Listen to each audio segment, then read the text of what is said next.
Hello and welcome to the Uncalled For. I'm so glad to have you all here tonight. We have a great show planned for you. We've got new recent events with Iran, and we have a special guest tonight, and we also have Starsky joining us as well. So I'm really excited about this show.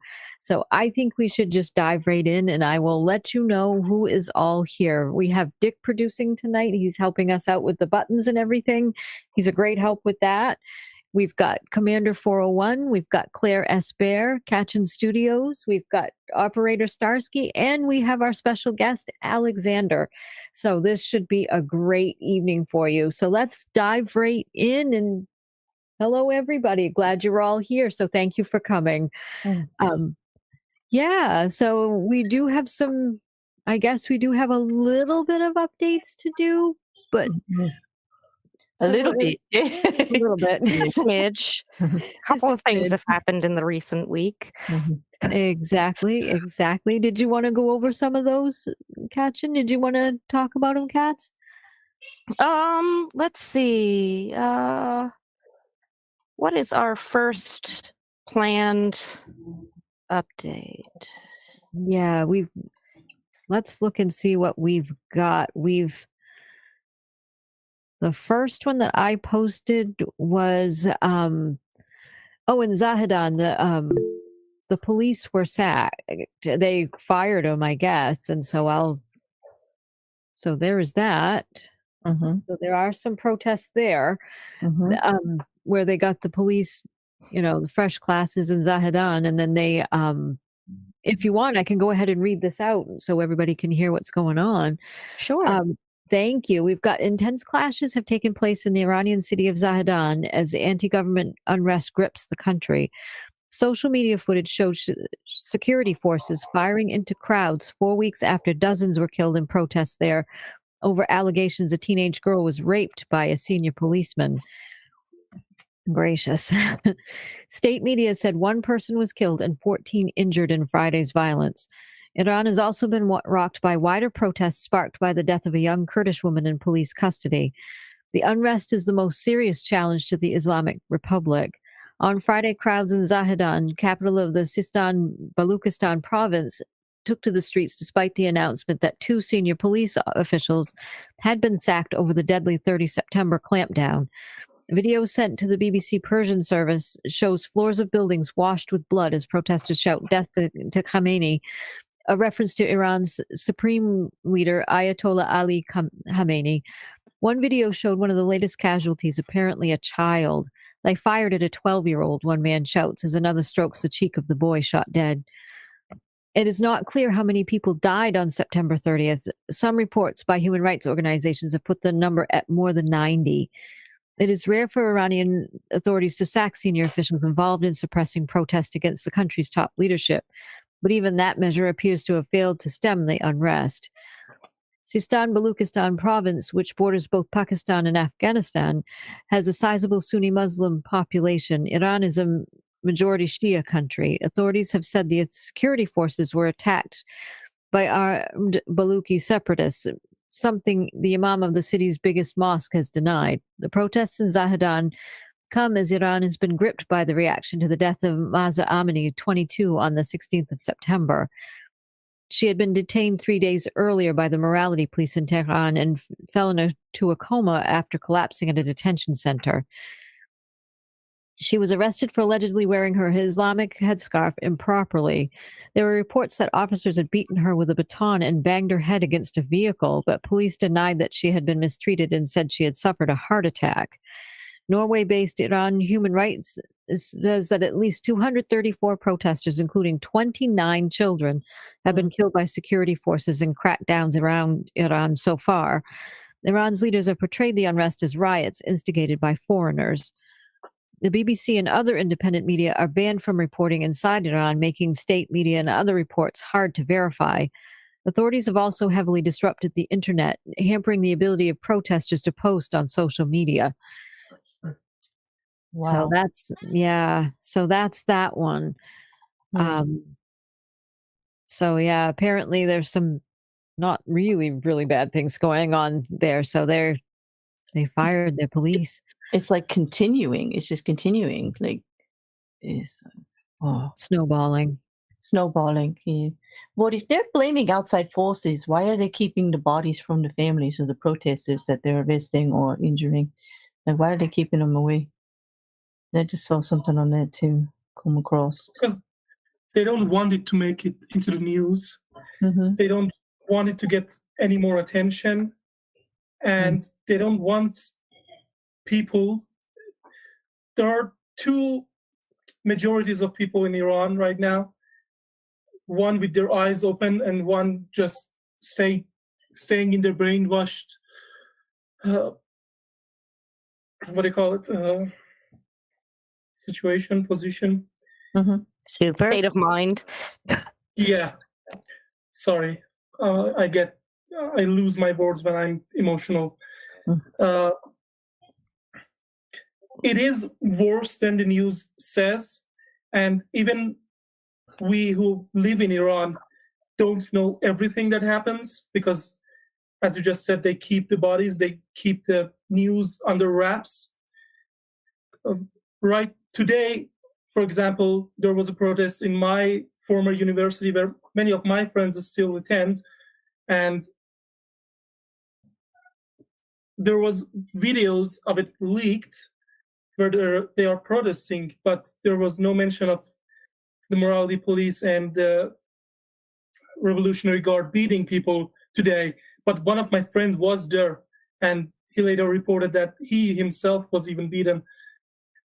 Oh. So they have a really good grip on not letting things be known worldwide, especially. Mm-hmm. So they're kind of like just being careful what actually gets. Well, we know that they're interfering with the internet. They're interfering with what the access to public platforms to most of the people they understand. But even when they're reporting on it, they're kind of whitewashing everything, like cleaning it up just to make it look the way they want. Yeah. They've been telling the world that it's riots when, I mean, we know different. They call it a riot or a protest just if you slightly wear your hijab the wrong way. Not even a protest, just a riot. They don't see us as Iranians. They accuse us of being hired by Israel and the United States. America. Yeah. None of us are actual Iranians, it appears. We are just like, I don't know, appeared out of nowhere. And they even accuse us of being trained spies. Some of the things they say just doesn't make sense. All of their stories are bullshit. And they go so far as to actually attack their own, like they attacked Shah Cheragh, one of the grand masks of Iran, themselves, and they blamed it on ISIS, and they guffed on it so terribly. They released the poster that said condolences to the people who died there before the attack actually happened. Oh, wow. Whoops. Oh, that looks a little contrived. Ow, That's right, Amy? Yeah. That's bad. Wow. And they blame it all on outside influence, just like they did when their Islamic Revolution, as they want to call it, happened. They burned Cinema Rex, for example, and that said that the king's men, Shah, burned it, which was also revealed after they attained the seat of power, that it was them themselves by the orders of Khomeini. Yikes. Wow. This is history repeating itself here. Exactly. It happens a lot more than we realize sometimes. And Operator Starsky. Alexander, Salom. Salom. I actually have a lot of questions. One of them is How do you personally see the victory of protesters over the regime of Khamenei, and how do you see achieving this goal? Like, what is your main objective? How you see it? I don't think it would be an easy road to tread, and I don't think we can achieve any victory without bloodshed. Even though I hate it, I have to admit that there is a population that's still on their side. There is a population that thinks Islam equals the Islamic Republic, and they will defend it to the last drop of their blood. So, and the Islamic Republic would cease to exist by definition if they try to agree with our demands. We demand freedom of speech, freedom of thought, freedom of religion. Freedom in any form is suppressed by the Islamic Republic idea. And I don't know, victory, I think it will be bloody. And I don't think my people are ready for it yet. I foresee that this mini revolution will calm down like the ones before it, and the next one will be bloodier maybe. The right thing to happen for us is if we continue, if we don't stop. But I don't think my people are ready for that, and without any help, we don't have any training. The people in the streets don't have any training. They don't have any armor and weapons to fight against. And they are not just like beating us with buttons. They are shooting at us. I was shot at. My friend is shot in the arm. Other friends have died. And we don't even fight back. And I don't think my people are ready to fight back unless something snaps them, some horrible thing happens again that snaps everyone and they just go on a murder hobo phase. I don't know. But in some cities, it's happening. In Sistan, it's happening. In Kurdistan, it's happening already because they have been suppressed and killed long before the other cities. But in a city like mine, things have been calmer, even though we have been shot at. It's calmer than the rest of the country. And like yesterday, I expected there to be a huge protest, but nothing happened. So people are getting scared. People are getting hungry because it's one of their weapons. Whenever we protest, they just stop giving us money and food and let us starve. They have poisoned our water sources. There have been sightings of planes poisoning the air. So in the matter of a week, maybe like at least half the children in my city got sick with no reason, and it even became sort of a pandemic. So they are doing their best to keep us at home. I hope the people won't give up, but realistically, seeing this happening and having been there in the previous mini revolutions, I think they are winning unless there is some intervention, unless, I don't know, something happens that turns the tables. Khamenei, for our demands to become a reality, Khamenei has to go, Islamic Republic has to go, because it is no republic, it is a dictatorship. There was never a real voting for our presidents.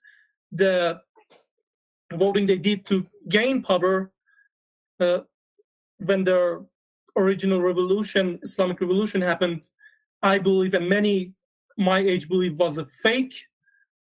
And we want real democracy, a real republic, and the Islamic Republic won't let us have it unless we completely depose them somehow. I have a question on your police. Does it change its tactics, its approach towards protesters? For example, there were rumors that this morality police stopped arresting people for a while in order for them to calm down or something like that. Can you give us some examples of those? Because it's interesting. We had seen a lot of such changes in tactics during the Revolution of Dignity in Ukraine, when, for example, in the beginning there was massive bloodshed, and they would bring the law enforcement would bring new troops from other regions, and there would be plenty of street combat. Then after a while it would just cease for a couple of weeks, and they were expecting people to to get exhausted or get bored or things like that. Can you see some changes in the tactics of the police? They did change their tactics from arresting anyone with bad hijab on the spot to arresting only those who seem too brave, or the protesters themselves. So right now, for whatever reason, they don't arrest you if you go out without hijab. I've even cited some brave women going out with tank tops, and they don't do a thing about them. But if you look at them in the eye for long enough, as it happened to my wife, even if you have hijab, they will come after you. If you are near them when they are arresting or beating someone else, you automatically become a target because you just saw that, and I don't know, was in the vicinity. I nearly got caught when they were beating someone else. I was passing there. It was only me that was there, and the guy that was being beaten by 20 men, so I couldn't have any chance of helping him. So I was hell-bent on just passing by, but they sprayed color on me and they ran after me. I managed to survive and get away, but I don't see them not arresting anyone. They just changed targets. Maybe they will stop arresting the protesters at some point. It's not today. And they don't arrest everyone. They arrest the ones that seem to be in a leading position, the ones that are in the bravest, the ones that start the protest, the ones that say what others will repeat. I don't know what I'm supposed to call that. And they shoot at everyone else, either with plastic bullets and sometimes with actual warfare bullets. I don't know what to call them too. What can you tell us about the protesters? Do they have some kind of self-defense groups? Those gathered in order to protect the protest? We are trying to make something like that. I personally am involved in making such a group. It is hard because, again, our people are untrained, and the difference between our gear is huge difference. And the people I've been trying to recruit to help protect the protesters, many of them just back out after being to one of those protests. They just get scared. I've seen, in my city at least, I've seen other groups starting to form up, but in some instances that I was involved in, they ran off before the police arrived. So not yet, nothing that actually works and functions as it should right now, but we're trying to organize something. We just don't know how yet. I see. Thank you so much. Because so in Ukraine, after this protest turned into revolution, basically, first thing we did was forming of such self-defense groups. We called them like companies of self-defense, self-defense companies, basically. And yes, they were training fighting. They were training fighting groups against police. They didn't have much gear in the beginning. Later, some people would bring us, those construction helmets, some sticks. Eventually, it evolved into shields and blunt weapons. But the main idea was for those self-defense companies to actually stay on Maidan. Maidan was Square of Independence in Ukraine, and it was our main base of protest. So all of our protest actions, all of our protest rallies would take place, would start at Maidan and finish at Maidan. So it was like our fortress, basically.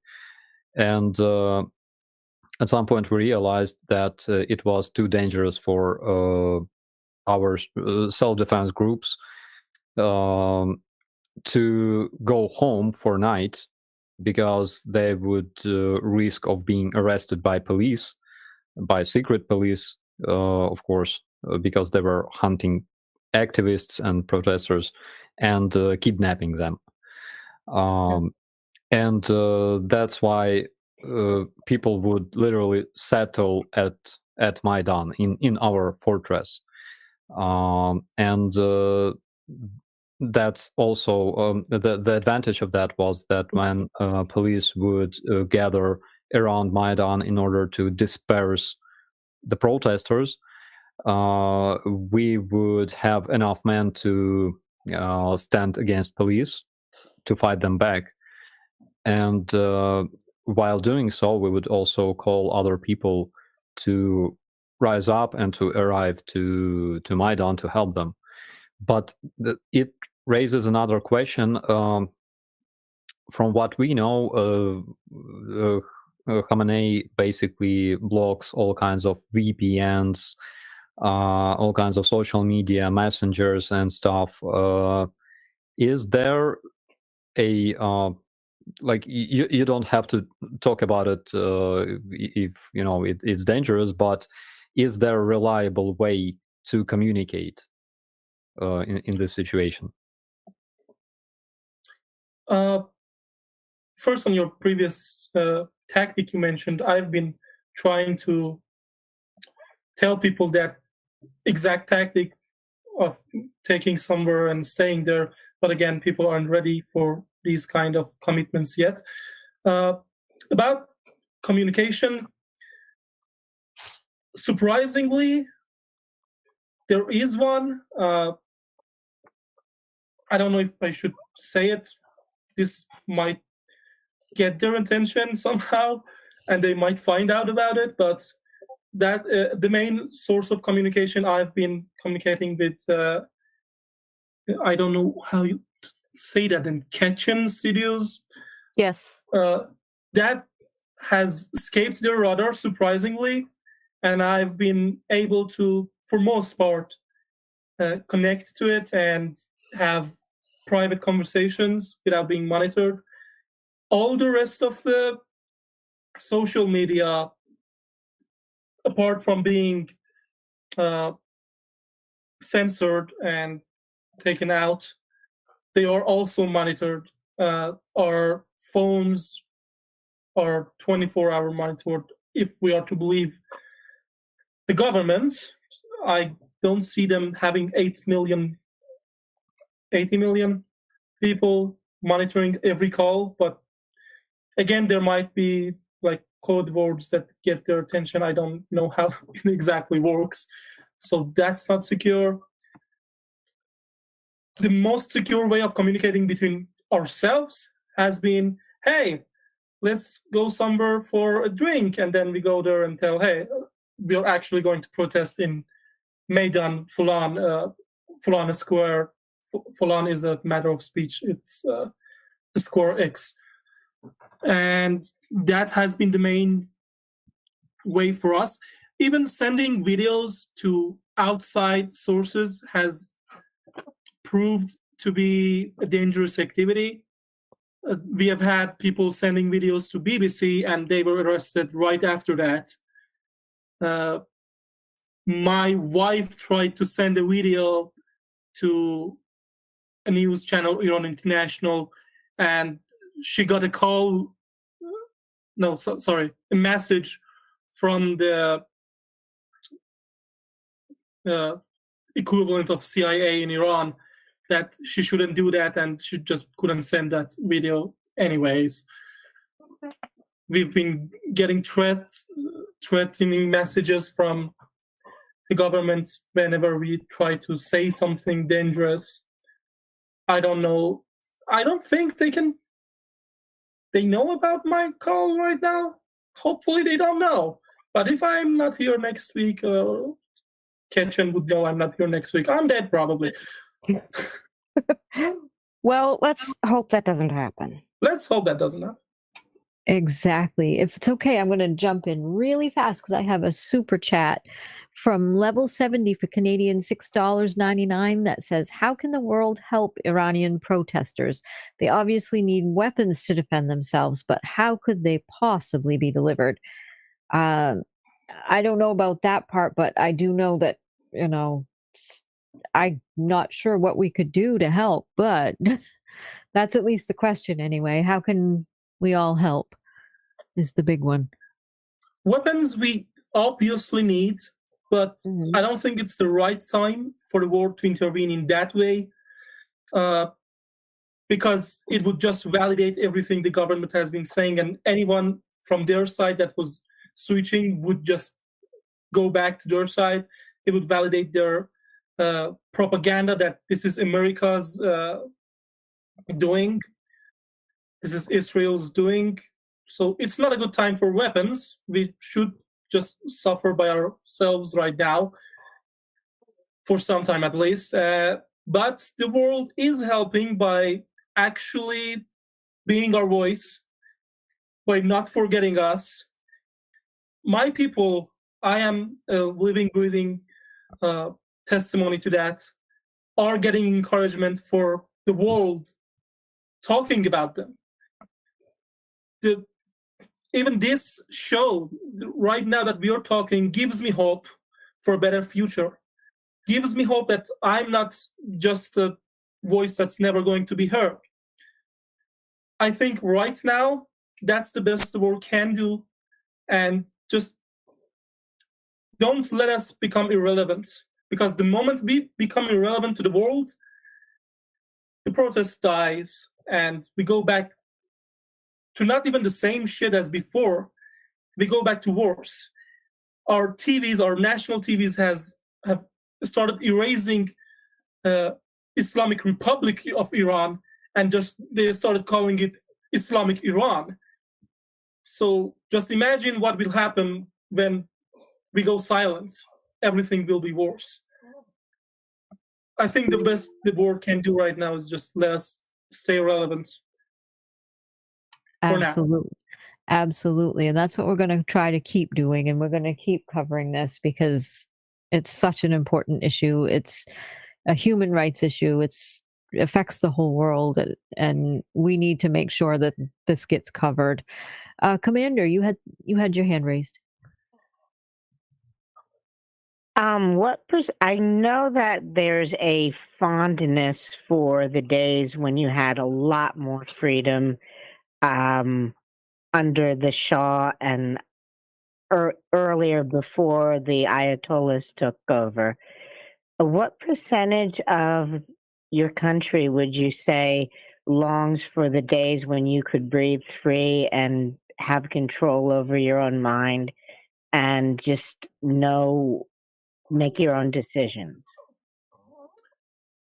I will say 80% of Iran, because 20% of it is brainwashed, and this brainwashing machine has been going on for 40 years. My wife's own family was once Khans, or Khans, I think is how you pronounce it in English, in Shah's regime. But their son, who's my stepfather, is now a Revolutionary Guard who cannot see anything other than the things they tell him. He's in there, he's beating people, and he genuinely believes that none of them are Iranians. And the rest, Iran has been putting big money on Islamic propaganda and making people believe what they say. And a lot of people, that 20%, just believe that freedom is a sin. That being able to say anything that you think is a sin, and even being able to choose your own religion is a sin, and you should be executed, killed on the spot if you change your religion, if you say anything against Islam, if you take off your hijab, the actual, if they catch you a couple times, death sentence is the sentence for not having hijab. And 20%, I believe in that with their whole heart, and I don't think it can be changed so quick. Exactly. And Katz, you had your hand raised. I did. We just got a super chat, actually, from Julie Knorr.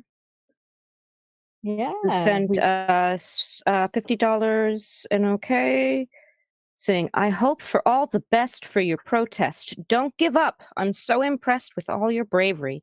Much love from Norway. Thank you. Thank you a lot. That's lovely. Thank you so much for your support. We appreciate that. Yeah. So should we go with the next story, do you think? Should we have another story that's coming up from France 24? Okay. Wondering if we should, yeah, I'll go ahead and grab that. And Yeah. we'll You're going to read that for us, Aimee? Yes, please. We've got, yeah, let me grab that right up and I'll go ahead and I'll start on it. And I'll just accept that. There we go. It says, defiant Iranians protest violent crackdown and killings of youths. Iranians took to the street around the country again on Friday to protest against the killings of youths in a widely documented crackdown on demonstrations sparked by Mahsa Amini's death. The clerical state has been gripped by 6 weeks of protests that erupted when Amini, 22, died in custody after her arrest for an alleged breach of Iran's strict dress rules for women. Security forces have struggled to contain the women-led protests that have evolved into a broader campaign to end the Islamic Republic founded in 1979. Videos widely shared online showed people rallying on Friday across Iran, including Mahabad, the flashpoint western city where a rights group said security forces had killed at least 4 people in the last 2 days.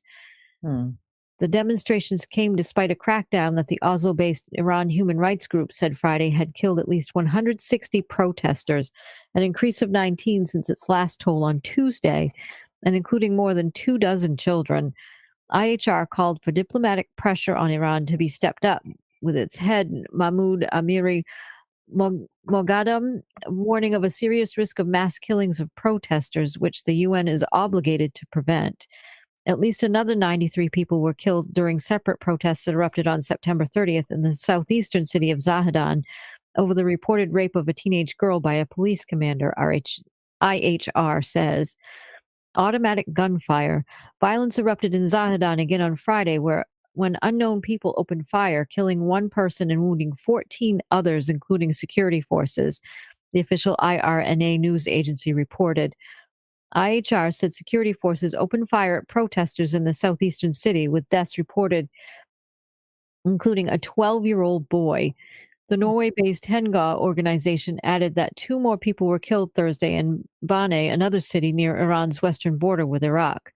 The bloodshed in Mahabad came as mourners paying tribute to Ismail Maloudi, a 35-year-old protester killed on Wednesday night, made their way from his funeral towards the governor's office, Henga said. Death to the dictator, protesters yelled, using a slogan aimed at Iran's supreme leader Ayatollah Ali Khamenei, as the governor's office burned in an online video verified by AFP. Other verified footage showed clashes outside the western city of Karamabad near the grave of Nika Shakarami, a 16-year-old killed by security forces, where dozens of people were marking the end of the traditional 40-day mourning period. I'll kill whoever killed my sister, they were heard chanting in a video posted online by the US-based human rights activist news agency. Dozens of men were seen hurling projectiles under fire as they drove back security forces. At least 20 security personnel have been killed in the Aimee protests, rights groups say, and at least another 8 in Zahedan, according to an AFP tally based on official reports. Local media, meanwhile, quoted a joint statement from Iran's intelligence ministry and the Revolutionary Guards, accusing the United States Central Intelligence Agency of plotting against the Islamic Republic. The CIA was conspiring with spy agencies in Israel, Britain, and Saudi Arabia to spark riots in Iran, the statement said. More killing would encourage protesters. The latest Aimee protests were held in defiance of warnings from Khamenei and ultra-conservative President Ebrahim Raisi, who appeared to try to link protests to a mass shooting Wednesday at a key Shiite Muslim shrine in the southern city of Shiraz after prayers that state media said killed at least 15 worshippers. But the protests triggered by Amini's death on September 16th show no signs of dwindling, inflamed by public outrage over the crackdown that has cost the lives of many other young women and girls. The Iranian authorities have had to quell the protests through various tactics, possibly in a bid to avoid fueling yet more anger among the public. They staged rallies on Friday in Tehran and other cities to denounce the Shiraz attack, which was claimed by the Islamic State group. I doubt the security forces have ruled out conducting a larger-scale violent crackdown, said Henry Rome, Iran's expert at the Washington Institute. For now, they appear to be trying other techniques, including arrest and intimidation, calibrated internet shutdowns, killing some protesters, and fueling uncertainty, Rome said. They may be taking the calculation that more killing would encourage rather than deter protesters. If that judgment shifts, then the situation would likely become even more violent, he added. An official Iranian medical report concluded Amini's death was caused by illness due to surgery for a brain tumor at the age of 8 and not police brutality. Lawyers acting for her family have rejected the findings and called for a re-examination of her death. Yeah. Wow. Exactly. I'm just speechless. Go ahead, Claire. I just don't understand how they can be blaming like outside influence as causing this when all they're doing is actually reporting on it. They just don't want the truth out there, from what I can see.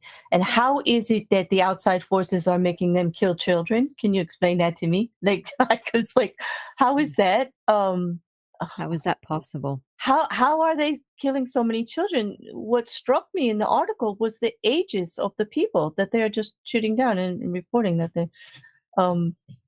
I don't understand. I really don't. And yet that is outside forces. That is outside people causing these. They are the ones with the guns. And the last time we had reporting, they were shooting them in the back. So how?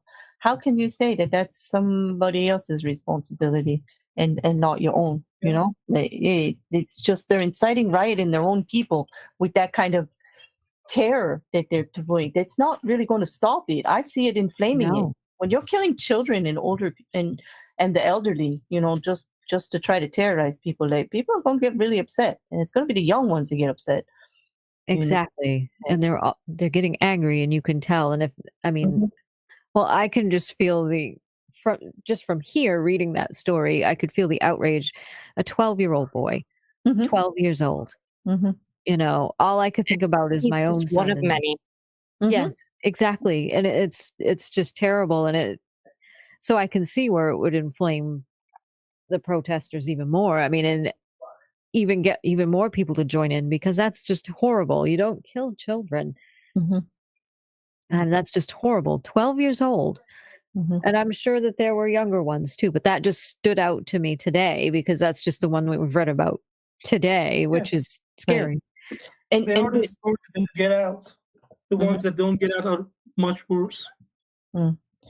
It's horrible. The disrespect for Aimee's family in putting those reports out there of how that she may have died from something else, when everybody, like, there were witnesses, there are people reporting on what they saw, and just the disrespect to her family to call it something else, and then what it is to just delegate against the whole family like that is just against their own people. I mean, I don't understand. Her brother caught it on film. Exactly. And it's out there in black, in color, in film. And they're trying to say, no, it's because of like our paid terrorized reporting of the autopsy is going to tell you otherwise. Yeah, of course it is. Yeah, of course it is. Because you're going to make it, that way. But Right. I don't know. I know. It's just, it's such a hard thing. It's just, yeah, and I just can't get over the disrespect either. I mean, it was just they didn't even bother to try to really cover, just use a different excuse than what they did. It's just they actually changed between many stories before settling on it was something about surgery.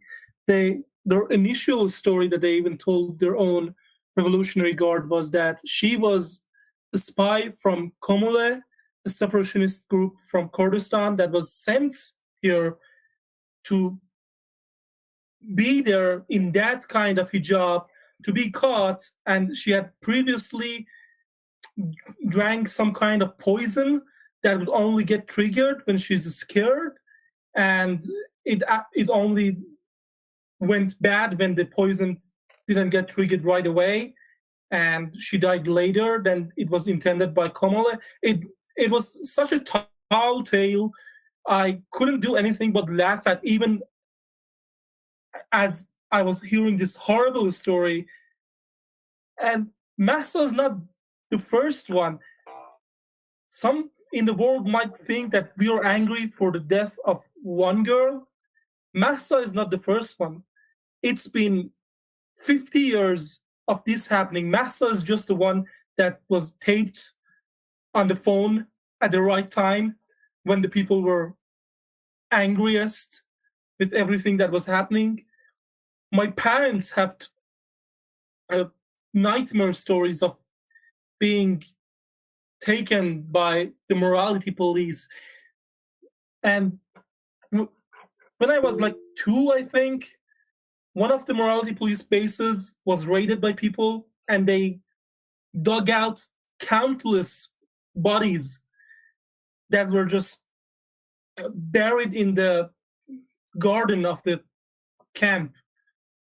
People that they just took, and their family never knew what happened to them. And that discovery didn't stop it. That same branch of morality police got promoted to a higher rank of morality police, actually, and got a new headquarters, and they continued doing this. It went down a couple years, like maybe 8 to 30, 40 years, 14 years.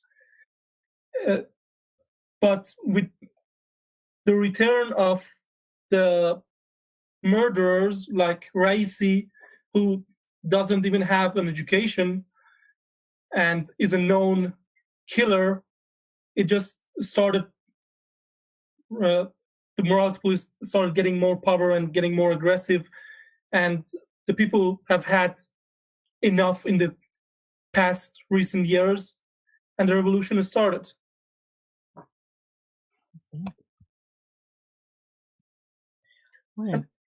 They have been raiding schools, actually. And this is something real close to my heart, because I work in a school, and the schools that were raided, mostly girls' schools, were some kids, our younger generation, are really the bravest people I've seen or read about in any fantasy novel even. And they would do protests, they would discard their hijab in protest in a school and be raided by the Revolutionary Guard, taken out, shot at. Unbelievable. That is heartbreaking, Alexander. That's heartbreaking. Very much so. Yeah. Did you want to go ahead and grab that question, Claire? Yes, I do. We have a question from the chat for you, Alexander, from V. He says, please, I have a question. Did the leading figures in Iran also acquire huge personal fortunes for themselves and their families through corruption? They, yes, they, when the Islamic Revolution won, they put up I believe they put up a map of Iran and just started drawing borders. Like, growing up, I would cross cities on vacations, and my father would tell me, all right, all these lands that we are traveling belongs to this one mullah, one ahund. And then we would go to another stretch of our country and all the lands would belong to someone else. There is a 1%, not even 1%, maybe 0.5% population of Iran that owns everything, and absolutely everything. We call them the better genes, or Aghazadeh means something like princes of Iran. It's just the ones at the top when the revolution won, and their children and their families, and they have everything. And even when you start, let's say I want to start a company today, something innovative, and I get really lucky and I hit jackpot and I get really successful, I will be approached by these Aghazadeh, these princes, and I would be demanded to give up my business to them, sell it to them for a really cheap fortune, else I would be fucked. Sorry for my language. This nearly happened to me. I just decided not to start my business when it was happening. So even if you succeed in Iran, you lose everything overnight because you succeeded, unless like you get out of Iran before they can do that.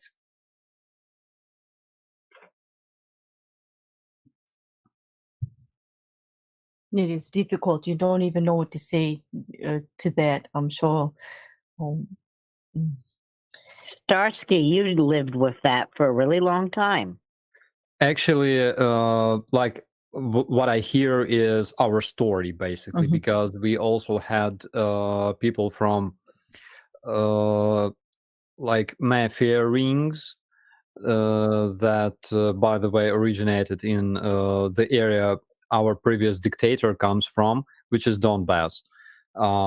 And they actually did the same. If you have business, they would come to you, raid your business, and make an offer you couldn't refuse, which is basically give up your business to us because it brings money. We will give you some smaller compensation, and you're fucked. Yeah. That's exactly what we went through, and that was one of the reasons why we had that revolution, because our small and medium businesses were in such an ass because of that. And basically it was like mafia, like, you know, like in the 90s in Ukraine, but because we already went through 90s and we know what this mafia was, we didn't want to cope with it. We didn't want to, you know, to repeat that.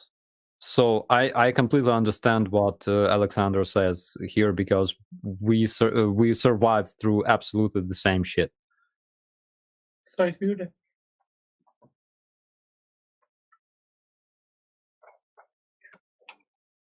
That's exactly it. That's brilliant. Thank you so much. Let's see what else we have here. Sure. I'm thinking maybe the next story we should go to. Yeah. What do you think? The one on the fresh clashes in Zahedan, or? Did you want to go with the withholding bodies of slain protesters from families? Mm, Do you see that one in the uncalled for list? Yep. Let me just go back. I did, and then it, you know how this thing will once you read it, it goes to the next story. Oh, okay. Yeah. Yes, let me go back and grab it. I'm sorry to delay you. Do you want to go on to a different one instead? Oh, that's okay. It's perfectly fine. We can grab that. I can even give you the link again if you want. Would you like me to do that? No, right there. I'm getting. Okay. All right. Sounds good. Okay. Let's see. Yeah, because that's something else too. I was shocked when I read that. When I was looking at this is the one that really got to me. Like just right on. Yeah. Okay. You go. All right. Do you have to put it up, or I can just read right from here, right? Yeah, you can. That's perfectly fine. Okay. So Iran withholding bodies of slain protesters from families, says UN Rights Office, and this is from France 24. The UN Human Rights Office on Friday voiced concern about Iran's treatment of detained protesters and said that authorities were refusing to release some bodies of those killed. The death of 22-year-old Mahsa Amini in police custody last month has ignited protests in one of the bloodiest challenges to Iran's clerical leadership since the 1979 revolution. Right groups have said at least 250 protesters have been killed and thousands arrested. We've seen a lot of ill treatment, but also harassment of the families of protesters, said Ravini Shamdasani, spokesperson of the Office of the High Commissioner of Human Rights. He told this to a Geneva press briefing, citing multiple sources. Of particular concern is information that authorities have been moving injured protesters from hospitals to detention facilities and refusing to release the bodies of those killed to their families. Shamdasani added that in some cases, authorities were placing conditions on the release of bodies, asking families not to hold a funeral or speak to the media. Protesters in detention were also sometimes being denied medical treatment, she said. And they clarified this through Reuters. That's horrible. Absolutely horrible. Not sometimes denied medical. You can't go to the hospital with a bullet in your arm, because that would mean the police would be there like a minute after. The hospitals don't have permission to treat us, and they are forced to call the police if anyone goes to them. There is actually a big protest happened because one of the hospitals decided to treat one of the people that were shot, I think, or beaten. I don't remember exactly what the injury was. And he was under procedure when police came and tried to detain him and take him away. And the doctors actually fought the police off, and then a huge gathering of people around the hospital stopped the police to gaining entry into the hospital again. And that was like the first person the hospital dared to actually treat. We just don't go to the hospital if you're shot or otherwise beaten, because it's a death sentence on its own. It's horrific, just horrific. During our revolution, we had a lot of medics. Actually, it's so happened that in Ukraine, during this revolution in Ukraine, we had a lot of people participating in the protest. who had either military experience or experience of service in law enforcement agencies, like in the police. There were medics, and they were all volunteers. So they would stay there on Maidan. They would have their duty on Maidan, like shifts. And they would help a lot, because it's a big problem, because when police shoots one of the protesters, you have to keep the body, you have to examine everything, you have to photograph this body, photograph those wounds, of course, and then you have to give this body somewhere, and which is basically the police that just shot this person. So like I completely understand this, what happens in Iran, because it's 100% what we experienced. So in Ukraine, those medics were really helpful. Of course, police would shoot them as well. So sometimes medics would have to give treatment to other medics who lost their eyes, or were wounded by those grenades that police would throw at the protesters. So it's insane, because the government doesn't give you any opportunity to continue protesting, doing what you do, because if in case you have wounded people, they cannot receive treatment in hospitals. Police would get there, and it's dangerous. So, for example, in Ukraine, the only way we could continue protesting is have our base, our fortress, which was Maidan in Kyiv, and squares in other cities, like central squares that were guarded by our self-defense.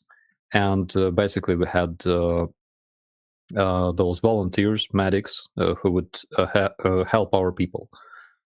So yeah, I just have those flashbacks right now when I listen to Alexander. Hopefully we'll get there when we are actually more organized. Your example, you won that revolution, and that's encouraging for us too, because maybe the result, I think the one distinctive thing that might hold us back a bit more is the Islamic part of this revolution, as the government is using Islam as a shield, to which I usually quote a story from Islam's past, from Shia past, when a figure called Amras ordered his soldiers to put Qurans under spikes towards the army of our Imam, I believe Imam Ali. And some people, the majority of Imam Ali's, I'm not sure if it was Imam Ali, when I'm like emotional, I lose some of my brain functionality, sorry. The majority of his army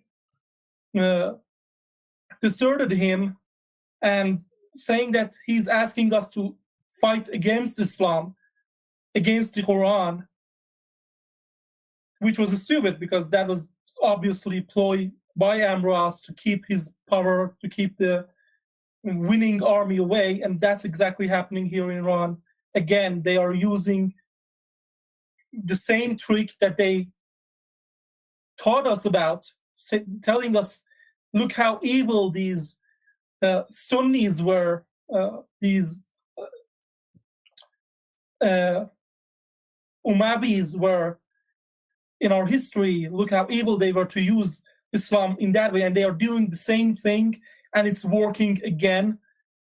Our people that believe in Islam and might not even believe in their government are defending the government because they just believe that we are fighting Islam. I hope one day if that misunderstanding goes away, I think the revolution would be less bloody than it needs to be, than it is right now. I think the only ones needing to not even be killed, just get thrown in jail or get the fuck out of here, would be the government officials.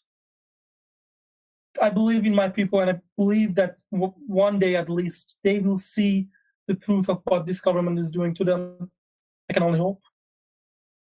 Alexander, I have a question. Well, really, I know the answer, but for some of our viewers, isn't not allowing people to have a timely funeral in the Islamic culture very insulting and even sacrilegious?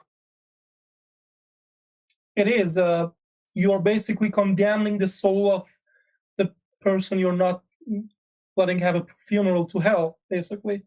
And you're also condemning whoever's holding the body away to hell, and their family for not being able to bury them. They're also religiously condemning them to hell. And it is against human rights. It doesn't need to be like religious. It's our basic rights. Not that basic rights mean anything to this government, but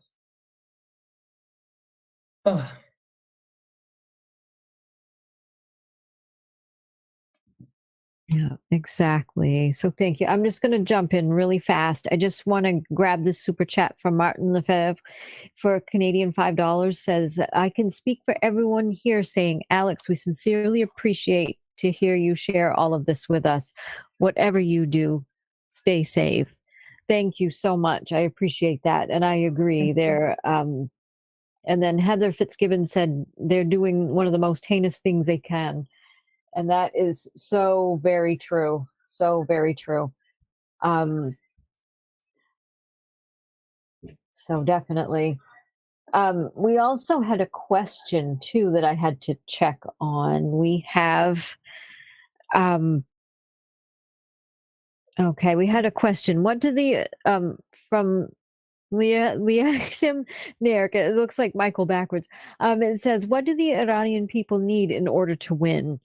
And that is a good question.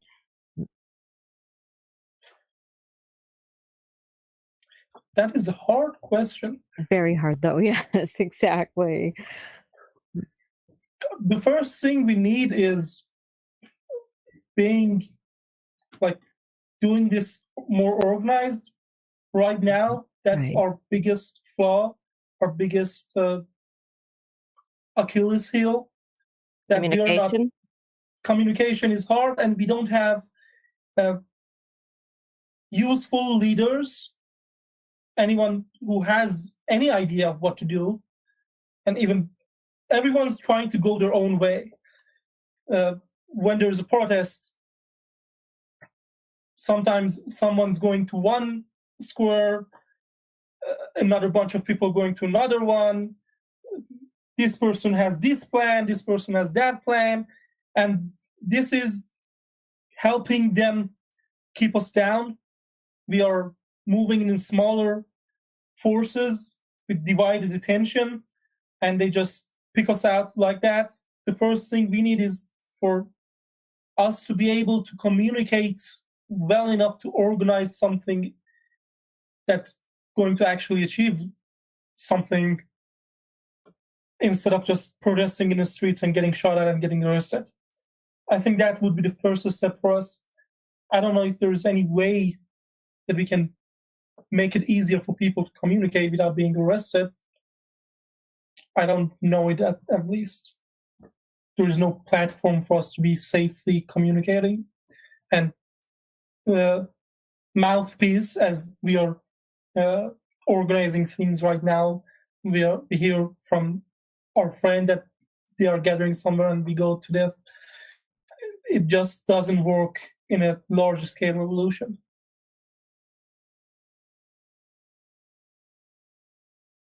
Exactly. That was perfect. We had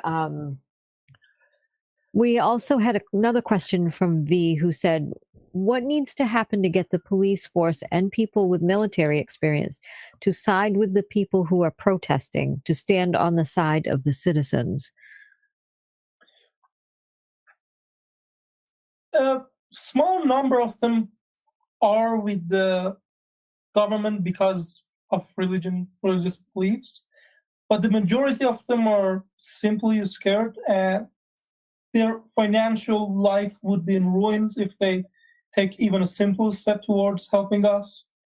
And again, we've had uprisings before. We have had it in the past couple years regularly. We have had the semi-revolution of 88 that failed. We had 78, I believe. And that's one of the reasons that the police and the military are afraid of helping us, of standing down.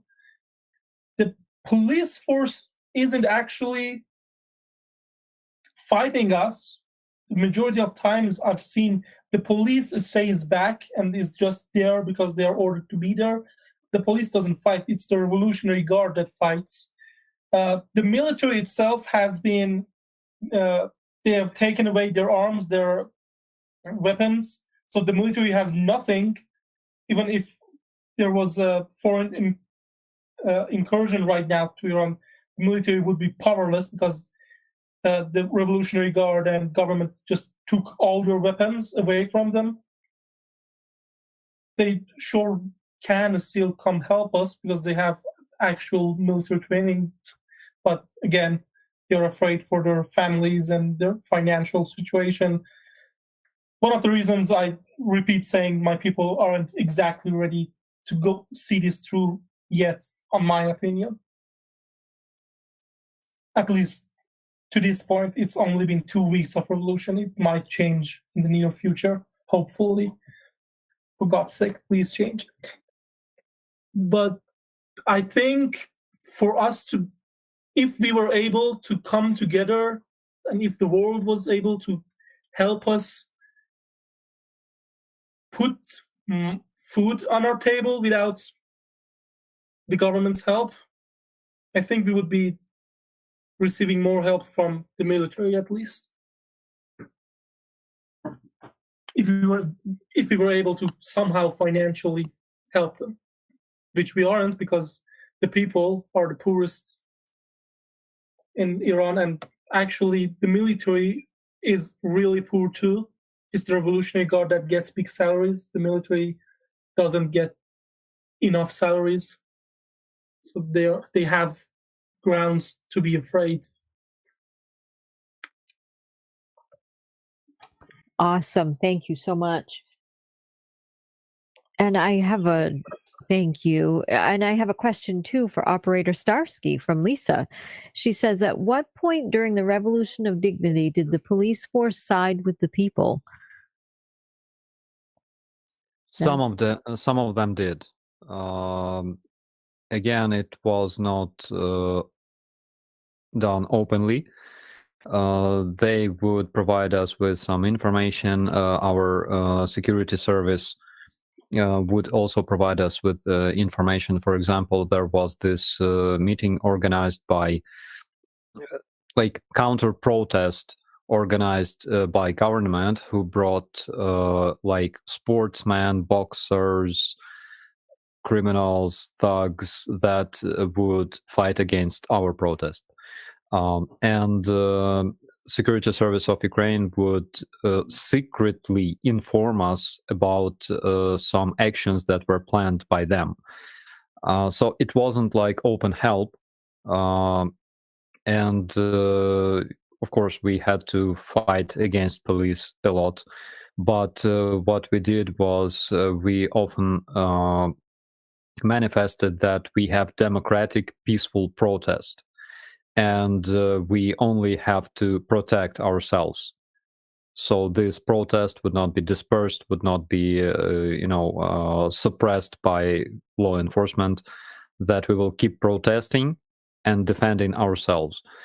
It was very important because when we would, for example, capture some of policemen, we would give them medical treatment, and we would release them so they could go back.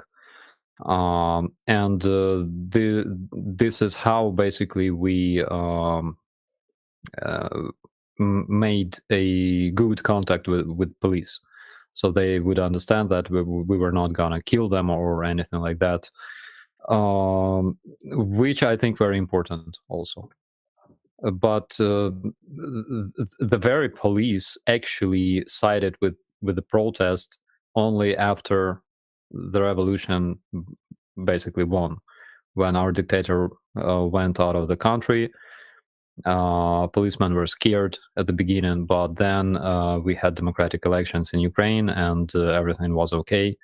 So they realized that they don't have anything to worry about. It's funny how these things work so similarly. The dictators act so similarly. Our government is actually acquiring the recruited criminals to act as hidden police, secret police, as well. And the situation with how your police sided with you after you won happened back in the original Islamic revolution too. The military only sided with them when Shah left Iran. I hope that's not the case again here, because it would make it so much harder. But the dictators seem to think on the same wavelength all over the world. I can definitely tell you this. Of course, in Ukraine, it was different than in Iran because we had all kinds of communications. We had our social media running, and that's why we could communicate. We could have this informational warfare going in Ukraine. Unlike in Iran, where everything is blocked, when you cannot use VPN even to watch YouTube and stuff like that. But on the other hand, our dictator came from criminal rings, criminal organizations. He was sentenced in prison for 3 times for doing crimes like robbery, which was crazy because in democratic country, ex-convict cannot become a president. It wasn't the case for Ukraine, of course, but I sincerely hope it won't happen ever again. But it was like that because they had their like those oligarchs and all kinds of thugs that would be controlled by government. That was, by the way, completely pro-Russian, and they. So the point is, we were told from the very beginning that you cannot fight against this mafiosi because this mafiosi will never stop before, like killing people, killing plenty of people, which by the way happened. And we were told that there's no chance for this revolution to be victorious in Ukraine because we are fighting against criminals and we are fighting against a president who is a criminal. So we were told that he's not gonna stop before doing like any sorts of crimes, like using snipers to shoot our protesters, like using riflemen and things like that. But even despite that, we managed to get rid of this dictator and basically win. So I'm sure that there is absolutely nothing impossible, no matter how many people tell you that you're not gonna win. It's a bullshit. It only depends on your will to fight, and it only depends on your will to change your future. And I'm 100% confident that Iranian people can do that. because you're very tough and because you keep protesting, even despite the fact that your conditions for protesting are so much harder, honestly, than it was in Ukraine. I totally believe in you. Thank you. Absolutely. Thank you. Sorry about that. I do have another question from Luke Cash, who says, in case this question gets missed, Alex, how are you getting by and how are other people getting by? Many protesters don't have income right now. And also, is there any way at all that people can help protesters who just need money to eat? I myself relied heavily upon, I used to work in a school, but my passion was programming, and I was heavily reliant on internet and worldwide communication. And that has just gone to shit, and I don't have an income.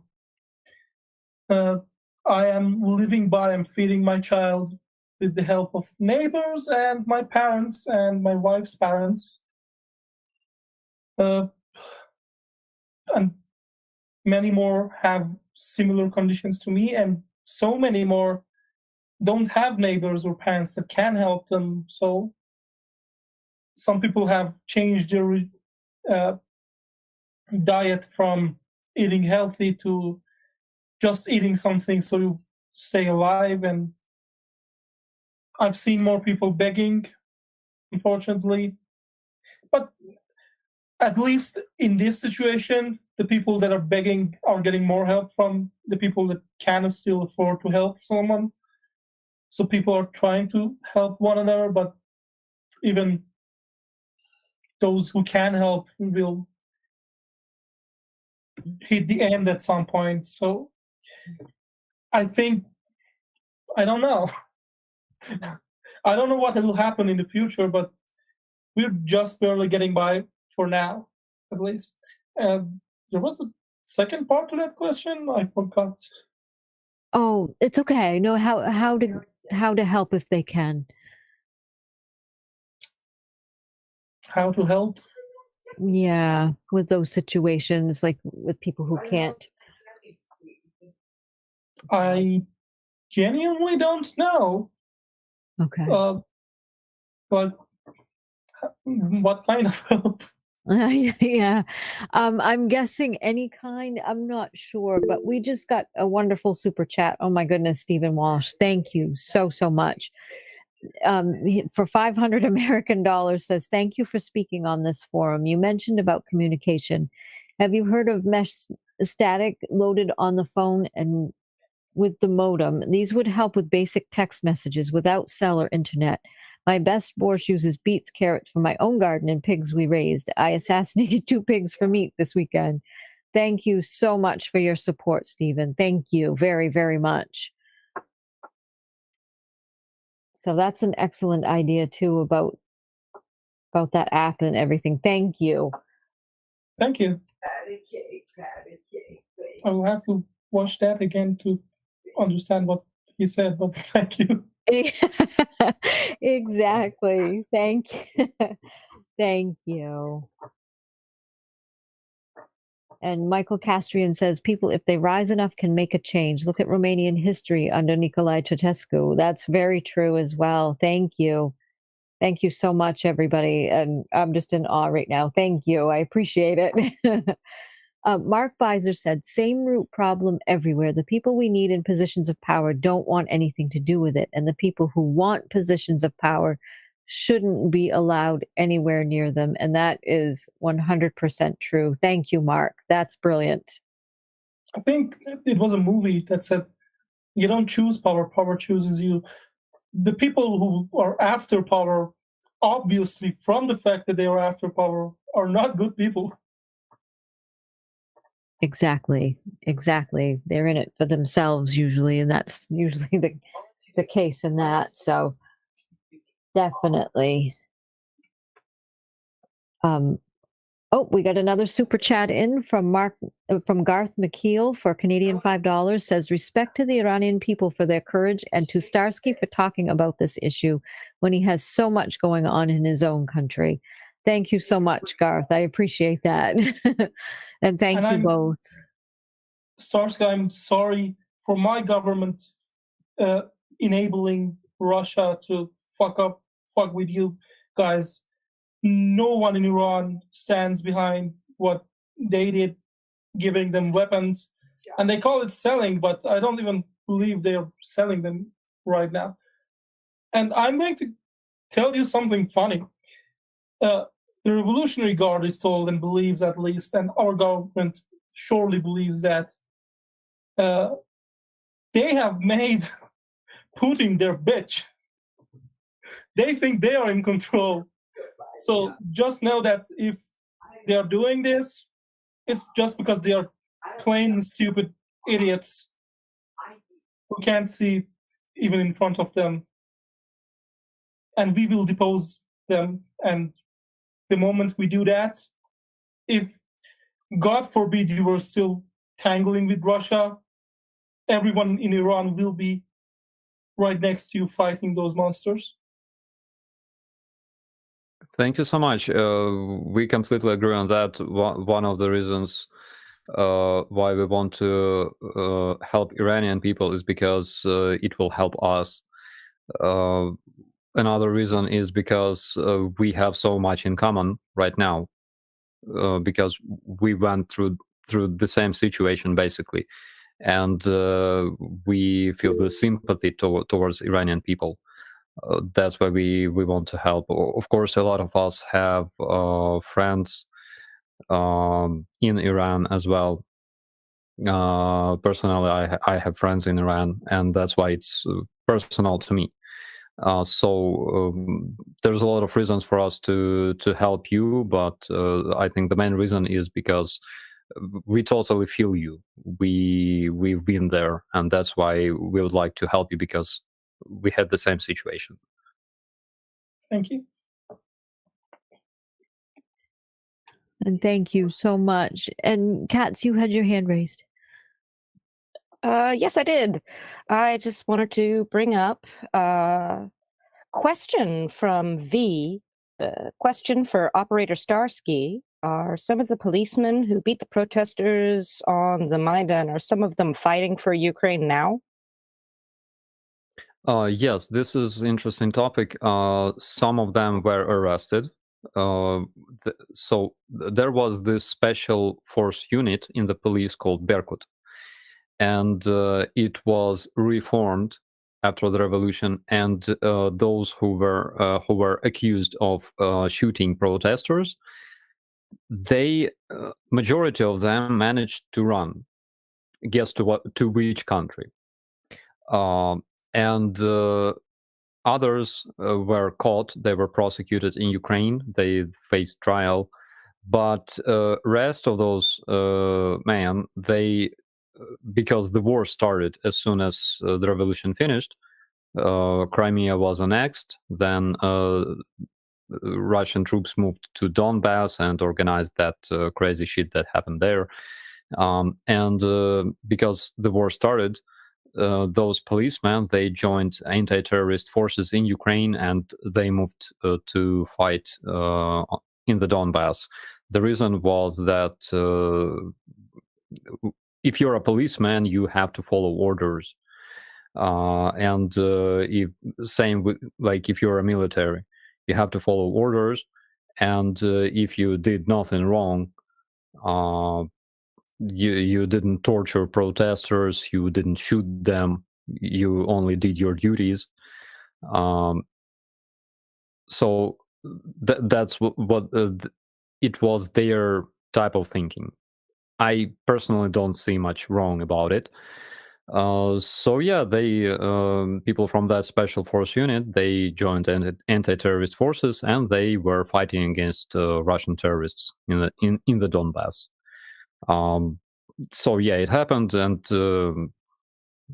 again, I don't see anything wrong with that. Probably I even feel respect towards them, even despite the fact that we were enemies like just yesterday on different sides of barricades. At some point, the National Guard of Ukraine, the force where I'm serving right now, it was created on Maidan, actually. It was created from protesters, from policemen who mixed together and created National Guard of Ukraine. We were enemies, but we understood that our main enemy was a different, not even a man, it was a different country. It's beautiful. Yeah.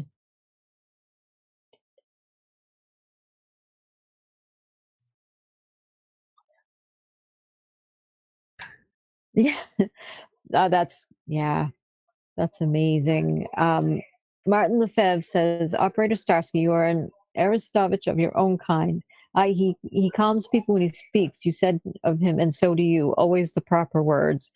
Thank you. Repo Sandman also said, I've noticed a bit of an uptick in Russian propaganda on social media. Anyone else? Oh, I have on all the platforms. I've even run into it in my own personal life when I was making fun of the Russian bullshit a taxi driver and some guy at McDonald's tried with the bullshit.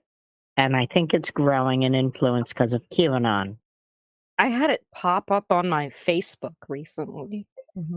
Considering that I'm retired U.S. military, having Russian propaganda pop up on my social media is hilarious to me. Mm-hmm. It's happening more often. It is. And it's going to continue to happen because it's being used by all groups to just spread misinformation the best that they can. So exactly. And it's not just about select few events going on. It's going to be about almost all of them. So you have to be very, very careful what you see and what you look at. And it's just incredible. Especially with the coming elections here in the States, right, Aimee? They're like using all of these situations and all of this misinformation to spread their own agendas. It's a bit distasteful. I understand why they do it for their platforms, but it's downright distasteful because of the amount of misinformation and the damage that it does. And that's exactly it. And the people who foment this are doing this on purpose. To serve a purpose, and it's so many shades of wrong. I can't even begin to count them. It's just incredible. So I was reading a study that the Russian propaganda that we're seeing is actually being disseminated and pushed forward by groups right here in the United States. If it's any consolation to you, I mean, the internet has basically turned Vladimir Putin into a joke. True. Yes. That is consolation. Vladimir Putin turned himself into a joke, really. Mm-hmm. That's fair. That's very fair. Exactly. Man, the internet took it and ran. What they did, I like the one with the what is it, the big bear or the horse he's riding his bareback, and they got Trump and Boris with him, like bareback with him on the thing riding together, like the three amigos of joked It was good. It's like, look at me, I am Putin with my large man boobs riding Labrador, and I'm going to go into the Siberian sunset like a buffoon and hopefully get hung by FSB. Yeah. All jokes aside, it's good that he's a meme, but the damage he does daily is still too real, too damn real. I'm sure everybody agrees. The man himself is not so much a joke. Just the internet has painted him like one. Exactly. But there are some highlights of the internet and everything. And this is one of them. Hot Vikinger said, the best thing I can see today, even against the time of the Arab Spring, is that international cohesion and communication have improved significantly. And that's a positive of the internet. And it's true. Everything. So that So there are silver linings. I mean, we have to find them, and sometimes in the weirdest of places, but we do find them. It's getting smaller. The world gets smaller. Like right now, right here, we have Iranian and Ukrainian protests in situations that we're dealing with in talking as Americans and Canadians and all different nationalities in that chat right there, having a conversation going forward. And more people are doing it. Look at all of the people on Starsky, on your channel, getting the information out there, making the world smaller and letting it be known so that these things don't go unnoticed like they did for years. For years, we weren't close enough to it. We couldn't talk about it. We didn't see it. Yeah. And especially international panel right now. So absolutely. And to me, that's brilliant.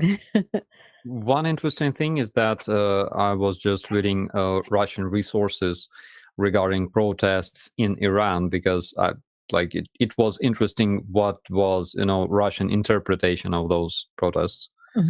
So on one hand, they kind of criticize it, kind of.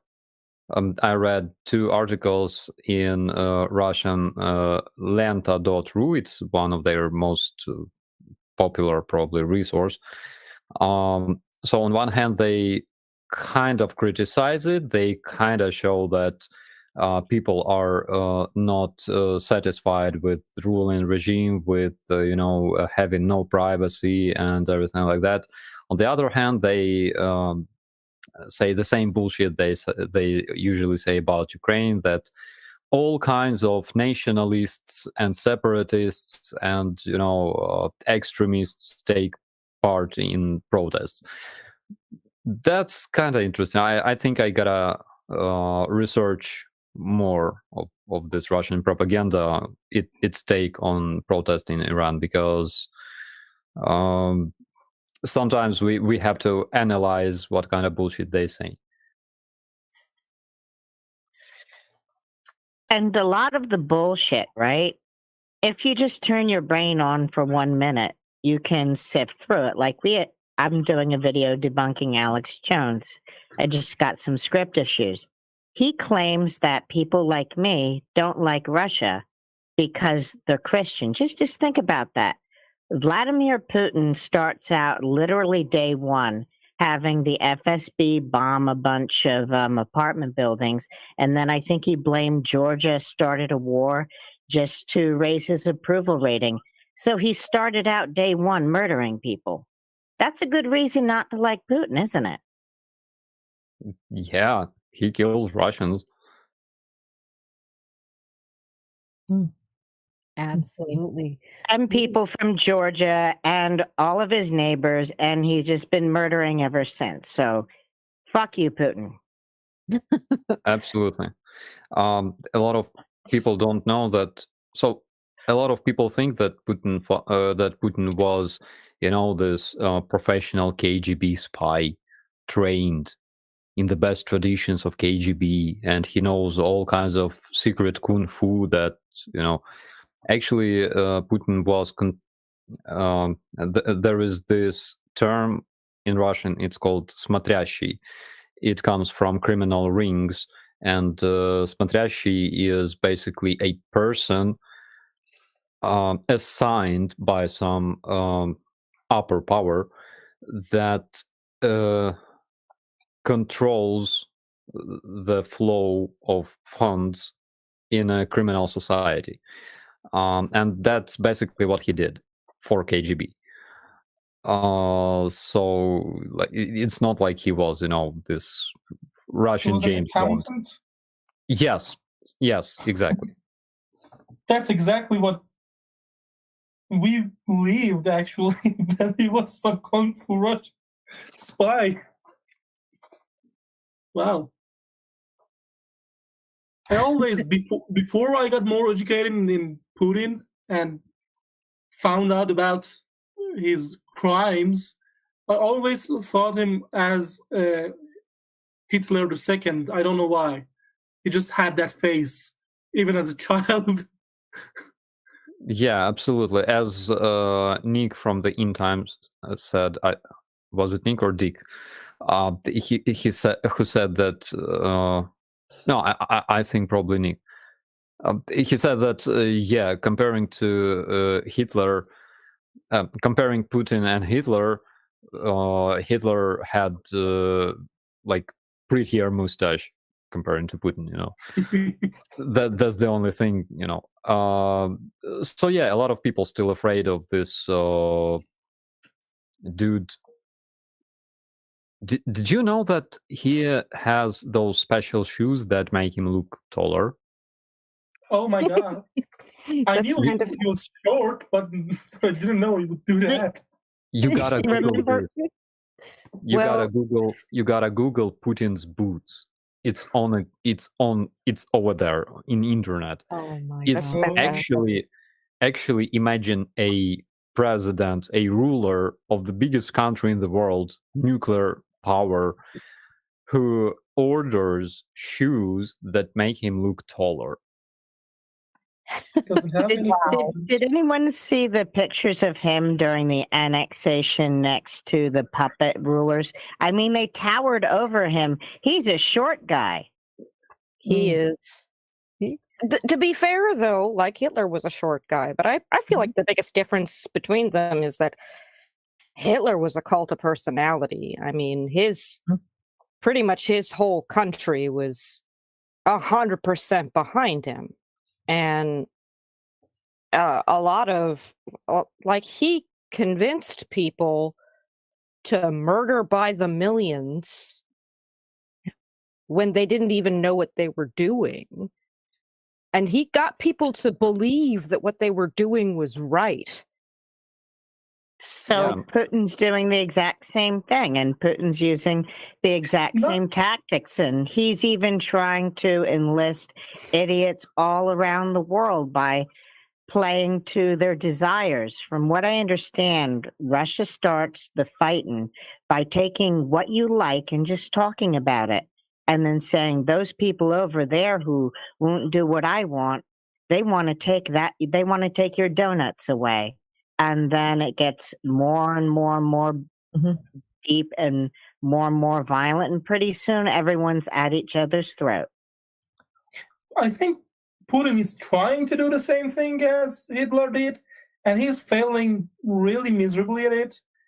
Hitler, and I'm not saying Hitler was like a good guy or anything, but Hitler was a lot smarter and a lot more charismatic.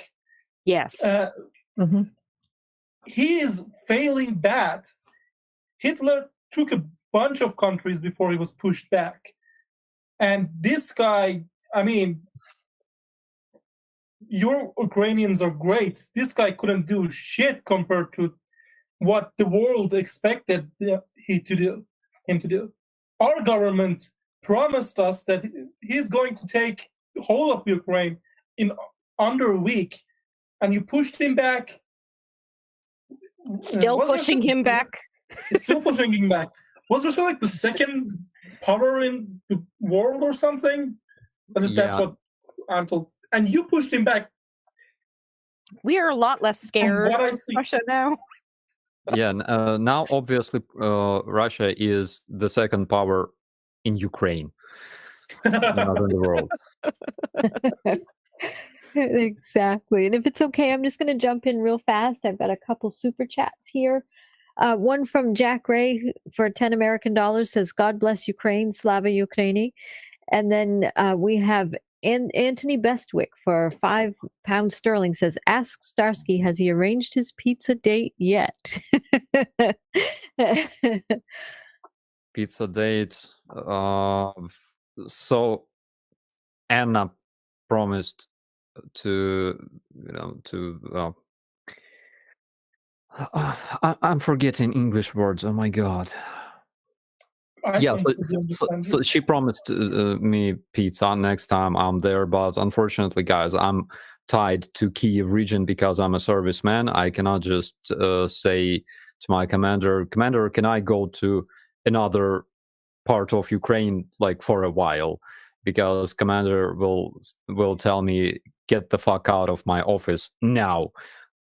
So no, I didn't have a pizza date. but I expect it to happen.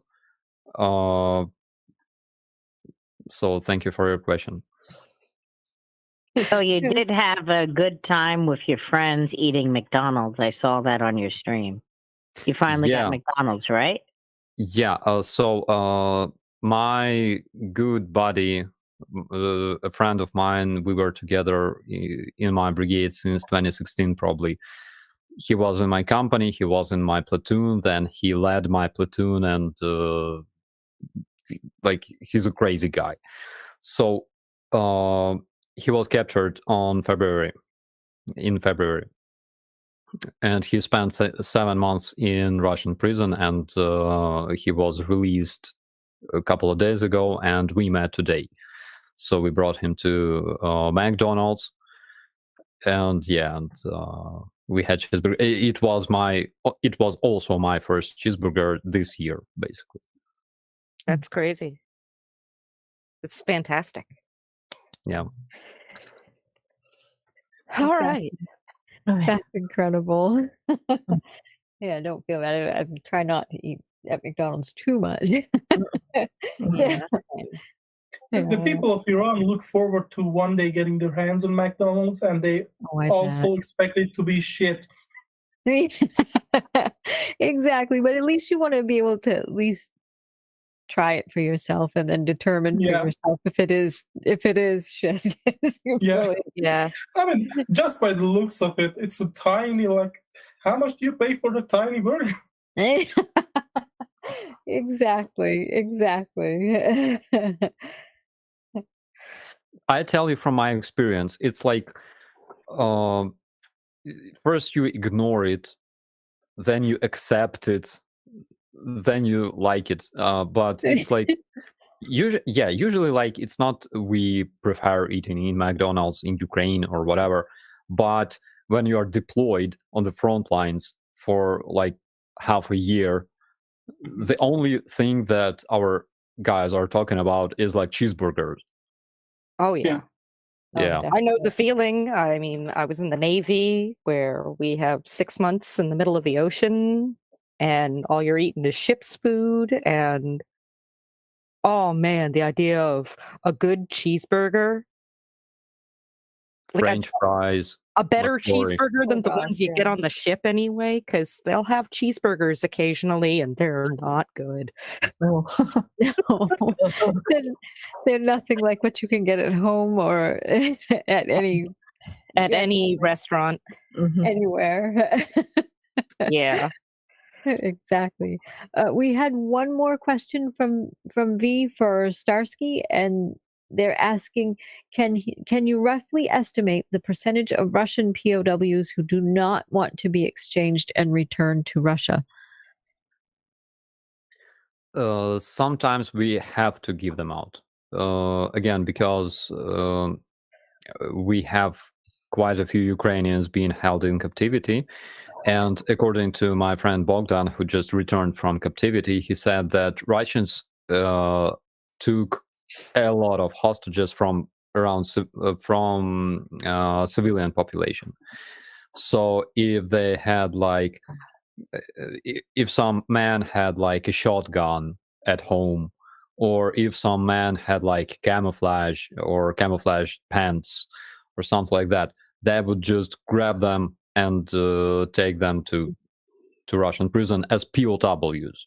That's why they have a big amount of prisoners from among civilian population that was taken as POWs. That's why we have to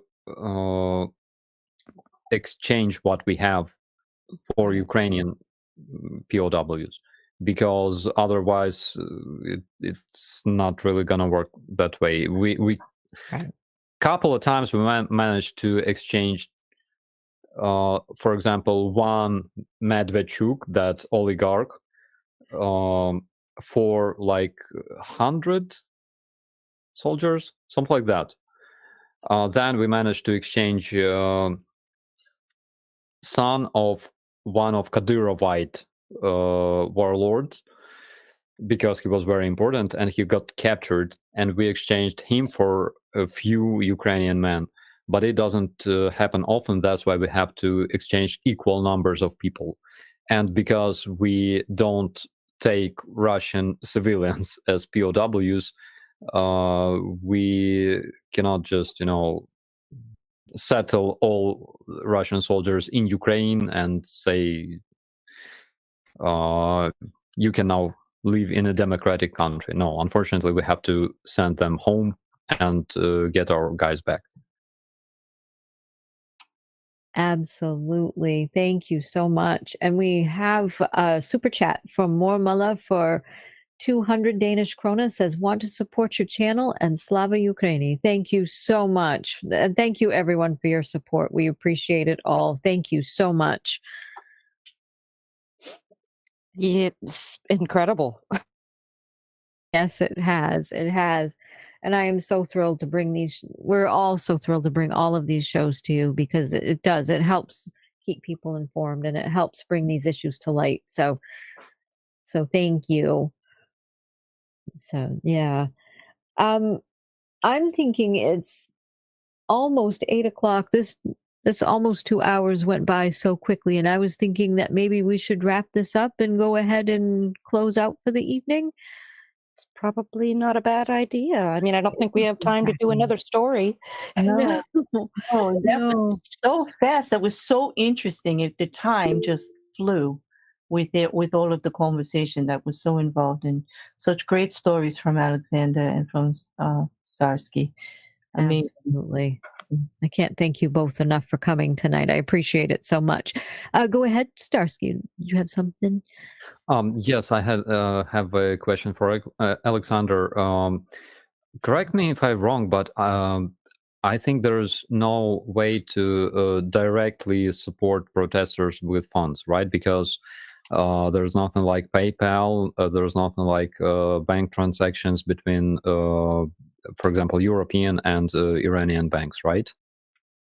No, the sanctions made sure we can never get outside help, and there is like ways, but you really have to trust the person you're giving the money, that they would give it to us, and then the person receiving the money on this end to like go distribute it between the people.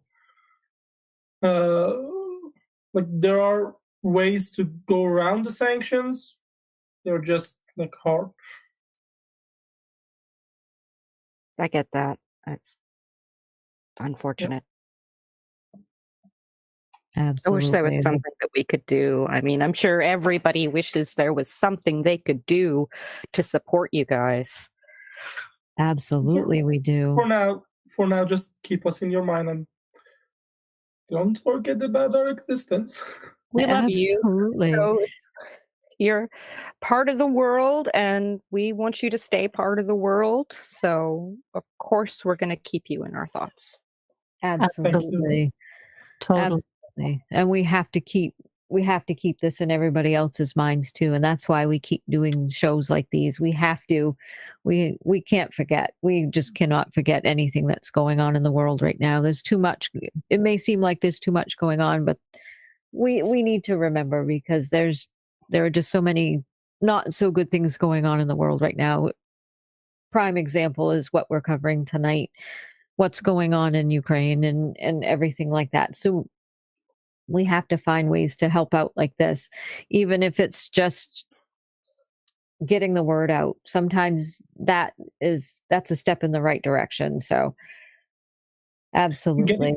Getting the word out and being vocal about it really makes your politicians, makes your leaders care about it. And when they care about it, the United Nations starts caring about it. And when United Nations starts caring about it, maybe they can help. Who knows? Maybe they'll Absolutely. get their teeth back. That's right. That's right. So if anybody can, please speak up and speak out, and please keep doing that. So thank you so much. And so I'm going to do we'll do a quick round table. I'm going to start out with Commander 401. What are your thoughts on this evening? My thoughts on this evening, Alexander, when you were describing what you were going through, just as Starsky, when you described the hell that you're living through, I actually, start tearing up, and I feel for you guys. Everyone in the audience, remember this, and I'm going to paraphrase what Zelensky said to some guy in Italy. Support Ukraine now, or in years to come, your children are going to wind up having to pay the price then when the corruption from Russia, or like with Iran, those princes would love nothing more than to have the influence that Russian oligarchs once had in the West. And support freedom everywhere, or else you're going to be fighting for it where you live. Right. Absolutely. Thank you so much, Commander. And next up, I have Claire S. Bear. Claire, what are your thoughts on this evening? Well, again, Aimee, thank you, because these conversations are so important. So I'm so happy that you've brought back Uncalled For in such a way. Thank you. And to have Alexander here to speak with such passion and emotion and with a dedication to getting information out there was incredible. And I thank you, Alexander. I know that was difficult. We could hear it in your voice. And Absolutely. I'm sure you could see that whole chat supporting you and everyone that hears it. There are many people that understand what you're going through and want to support you in any way that we can. So we hope to hear from you again. And Starsky, as always, it is amazing the way that you can relate and the empathy that you have and the way that you're able to help get the information out there about organizing and what they can do, because you and your people have been through it for many years. And your fight goes on every day also. And I commend you both for your integrity and your strength of character, which just shines through you like unbelievably. You're just proud to even be anywhere near the two of you, actually. So thank you, Aimee, for putting it all together. Thank you. Thank you so much. And I appreciate that too. And I want to thank Kachin Studios too for bringing Alex on as well. She's the one who got this all going as well. And so we definitely need to shout her out. And so thank you to her. And you're up next, Kat. What are your thoughts on this evening?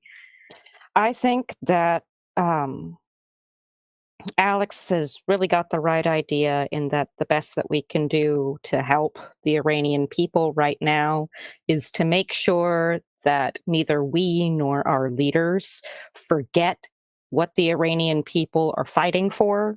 And Absolutely. it's so important, because if there's any way that anybody's going to be able to help them, it's got to be somebody like the UN. So, I mean, we have to be able to get international help to them that isn't the US directly, that isn't Israel directly, because Absolutely. yikes, that would be a bad day. But, well, it wouldn't be a bad day, but it would kind of take the steam out of it. I'm super grateful that Alex was able to come on the show, and I'm super grateful for Starsky being on the show, because you two were able to bounce off of each other so well, and it was wonderful just having both of you here. It was absolutely great chemistry on the show tonight. Absolutely. It's brilliant. I'm so thrilled. So thank you so much. And next up, we do have Operator Starsky. What are your thoughts on this evening?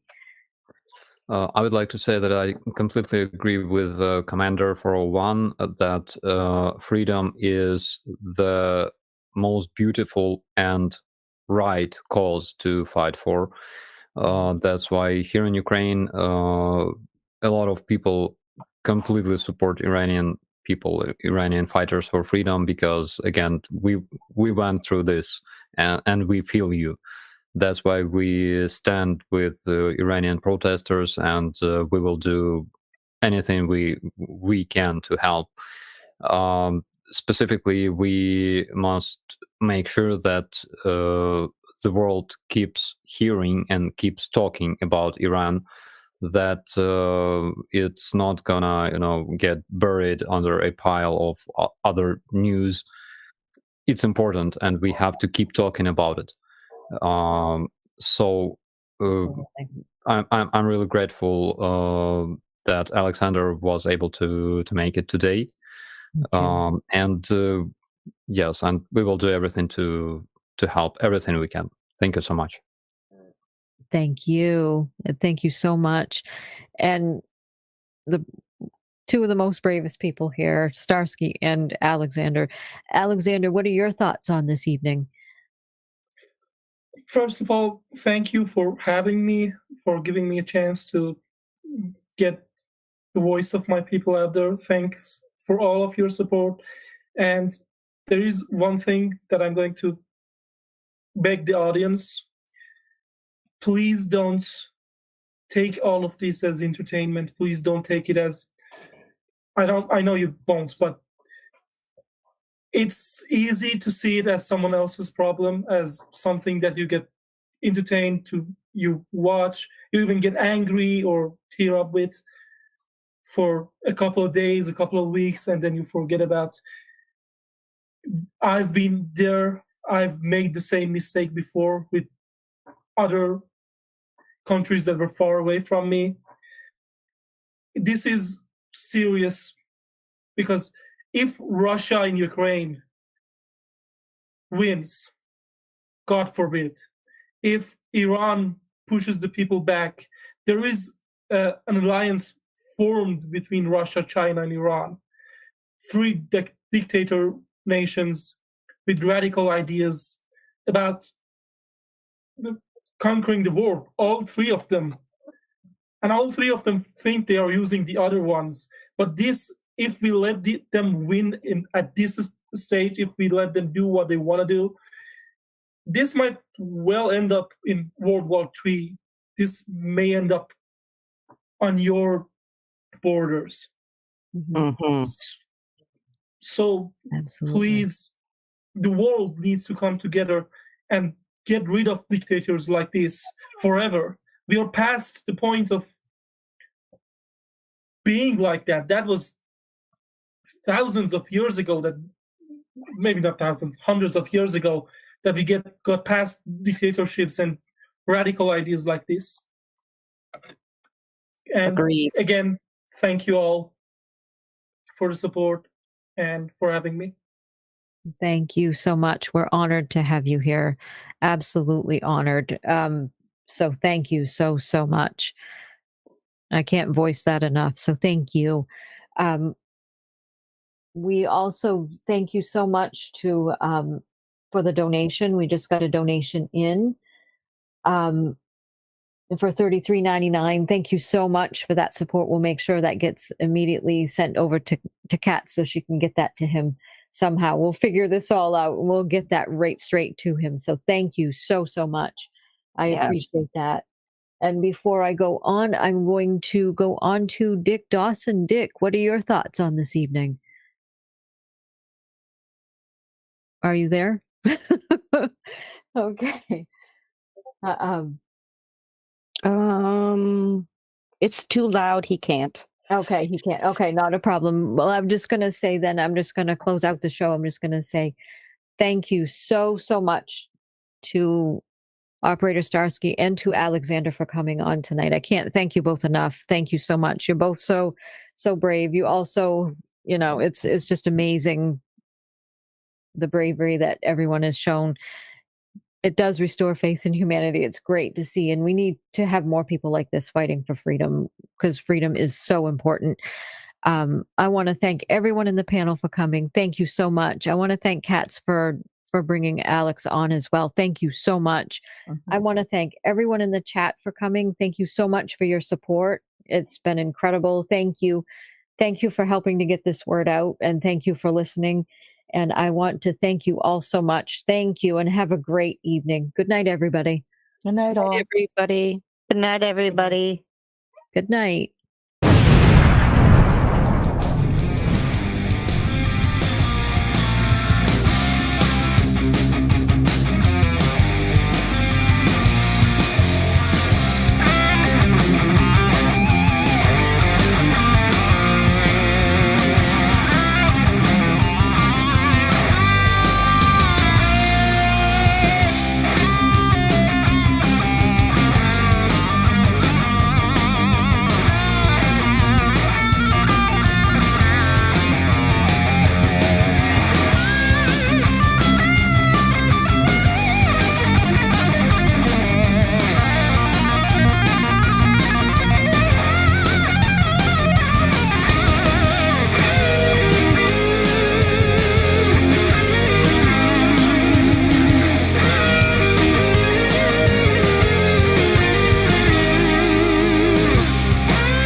here? It's over. Go home.